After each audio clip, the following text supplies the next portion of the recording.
What if there was once a village where laughing could get you punished? Not because of war. Not because of a cruel king. But because one grieving father believed that every smile offended the ancestors.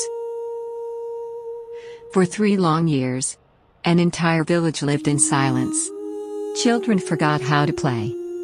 Music disappeared from the air. But one stubborn boy was about to risk everything just to make people laugh again. This is the story of the village that banned laughter. Okoro village sat among endless yam farms and palm trees in southeastern Nigeria. Life wasn't rich: mud houses, unreliable electricity, hard farm work, but the people had something many wealthy places never find: joy. Market days felt like celebrations. Old men told exaggerated stories under the iroko tree. Children chased each other barefoot, laughing until the goat seemed startled. Among those children were 2 inseparable friends. Amadi, the son of a widowed bean cake seller, had an imagination too big for poverty. He could imitate the local teacher, the stubborn village goat, even the visiting priest, so accurately that people laughed before he even spoke. Chinedu was the chief's only son, yet he never acted proud, preferring to climb trees and share roasted corn with anyone rather than sit inside his father's compound. The friendship confused many adults, one boy destined to inherit leadership, the other struggling to afford exercise books, but children rarely cared about such things. Together they turned ordinary afternoons into adventures, pretending to be fearless hunters tracking invisible leopards, or acting out old folk tales, Amadi always insisting on playing the clever tortoise, Chinedu happily losing as the foolish leopard. Whenever they performed for younger children, laughter filled the whole compound, and even stern elders couldn't hide their smiles. No one imagined those afternoons would soon become nothing more than memories. Then, one dry season, a fever swept through the village. At first it seemed like ordinary malaria, a farmer's headache, a young mother too weak to rise. Within days, more villagers fell sick. The herbalist prepared bitter mixtures. The church held special prayers. Still the fever spread, and funeral drums became more common than wedding songs. When the sickness reached the chief's own compound and took Chinedu, Almadi waited outside for days, hoping for good news, until one morning the gates simply stayed closed. And then, the funeral gong sounded. Slow. Heavy. Unmistakable. His best friend, the boy who laughed louder than anyone, would never laugh again. The entire village wept, but no one cried harder than Aitseosu. Something inside him broke that day, and when his grief finally hardened, it became something dangerous, a belief that joy itself had offended the ancestors. He called every elder to gather beneath the iroko tree. The entire village gathered before sunrise. The chief, aged and broken by grief, declared, "We laughed too much. We celebrated while the spirits mourned. From this day forward, no laughter, no jokes, no dancing. Until the ancestors forgive us, joy is forbidden." Guards patrolled with wooden staffs to enforce it.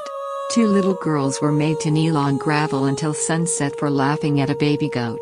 An old man was sent to clear weeds for smiling at his own grandson. Within days, no one laughed again, at least not where anyone could hear. The marketplace grew eerily quiet. Women stopped singing while pounding cassava, and the work, without the rhythm, became heavier. Even school changed. Children who once laughed over small mistakes now sat in a silence born of fear, not order. One boy who couldn't hold back a laugh received 6 strokes of the cane, not for cruelty, but simply for laughing. That night, Amadi's mother watched him eat in silence and knew that look. He was thinking dangerous thoughts. She pulled him aside outside their mud house. "My son, I know who you are. You have your father's spirit. He always made people laugh. I don't want to lose you too." When Amadi asked quietly, "But mama, what if the chief is wrong?" She looked around fearfully before answering, "Never say that outside this house. Whether he's right or wrong doesn't matter. He has the power, and power can be more dangerous than truth." Ahmadi promised to stay quiet. But deep inside, a tiny spark refused to die. Because every time he remembered Chinedu, he remembered laughter, not silence. 3 years passed. Children grew up never knowing what laughter sounded like. Festivals became lifeless. Traders stopped visiting, isolating the village further, and without traders, poverty deepened.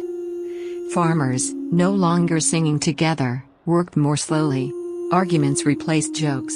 Neighbors stopped visiting each other. Then the rains failed. Streams shrank to muddy trickles, crops wilted, and whispers spread, "The ancestors are still angry. We haven't suffered enough." One afternoon, cleaning his late father's storage hut, Ahmadi found an old transistor radio his father used to love, and 2 batteries that, to his amazement, still held a little power. That night, once his mother slept, he slipped out and walked far beyond the farmland to an abandoned footpath where no patrols came. Sitting beneath the mango tree, his hands trembled as he switched it on. Nothing but static. He adjusted the antenna, and suddenly, a warm high-life melody floated through the darkness. Guitar dancing, horns answering brightly. Memories flooded back, Chinedu dancing around a festival fire. Women singing while pounding cassava, his own father laughing so hard tears rolled down his face. His chest tightened. A smile broke through despite himself. Then a laugh escaped. Then another. Until he was laughing so hard tears streamed down his cheeks. Not because anything was funny, but because he had almost forgotten what happiness felt like. For the first time in 3 years, Okoro heard laughter again.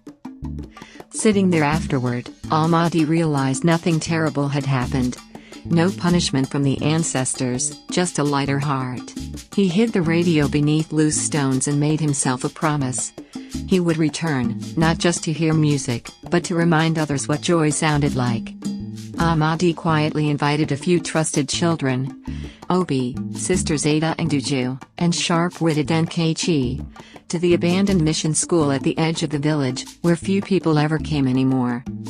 Sitting in a circle beneath a mango tree, he told them the old tortoise and leopard folktale, giving each animal its own voice, crawling and leaping as he acted out every part. The children bit their lips, fighting the urge to laugh. Years of fear holding them back, until Ahmadi tumbled dramatically into an imaginary puddle, and a tiny giggle escaped Obi despite himself. No punishment came. Within seconds, all 4 were laughing loudly, freely, the kind of laughter that makes your stomach ache. Words spread quietly, not through betrayal, but because joy is hard to hide. A smile at supper, a whispered invitation to a cousin. Within weeks, 15 children gathered daily, then more. Each afternoon filled with new stories about a hyena who laughed too loudly or an elephant who forgot everything. One afternoon an elderly widow, Mama Ray, discovered the gathering. Instead of reporting them, she wept with relief. She hadn't heard laughter in 3 years, and asked for a story herself. Word spread further. Teenagers, young mothers, even tired farmers began stopping by the mango tree. Neighbors who'd stopped speaking began helping each other again. Without realizing it, the village was healing. But nothing stays hidden forever. A young patrol guard named Okk noticed footprints near the old school, returned to investigate, and heard the laughter himself. For a moment he almost smiled, then duty took over, and he reported everything to the chief. "Bring him to me," Osu ordered. Outside, for the first time in months, thunder rolled and rain clouds gathered. Though whether they carried rain, or another storm, no one yet knew. Ahmadi was arrested exactly where he'd been found, beneath the mango tree, mid-story.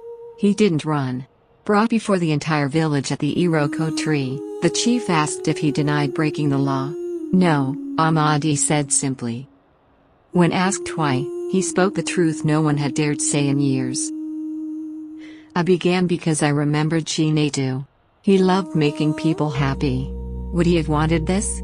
Look at them, the children are afraid to smile, our markets have no life, our hearts have become empty." Silence fell over the gathering. Then Ahmadi pulled out a small wooden tortoise. a toy Chinedu had carved and given him years before. With the words, "Whenever you feel sad, remember to smile." He placed it at the chief's feet. Something broke in Aitseosu. For the first time since the funeral, he allowed himself to remember his son with love instead of pain, and wept openly before his people. As the silence lingered, an old woman began humming a lullaby. Others joined. The song swelled into something warmer than celebration, a song of healing. And slowly, through his tears, the chief smiled. The ban was never formally lifted. It didn't need to be. His smile said everything. Within days, the marketplace was noisy again. Children played football in the square, and a week later, the long-awaited rains finally arrived, whether from nature, or from a village that had rediscovered hope, no one could say for certain. Years later, Okoro had grown, new roads, rebuilt schools. But visitors always noticed something unusual. People smiled often, and strangers were welcomed with warmth. When asked why, the elders would point to an older man beneath the same mango tree, telling tales of a clever tortoise to a new generation of children. That man was Amadi, the boy who had dared to laugh. Many years ago, the elders would say, "We almost forgot that grief and joy can live in the same heart." One brave child reminded us, because the people who lose their laughter risk losing themselves. And the children would laugh, loudly and freely, understanding a lesson their grandparents had learned the hard way. Laughter doesn't erase pain, it gives us the strength to live through it. Thank you for listening. If this story touched you, let us know in the comments which part stayed with you the most. Don't forget to like, subscribe, and share this with someone who needs to hear it. Thank you, story keepers. Until next time, there's always one more story.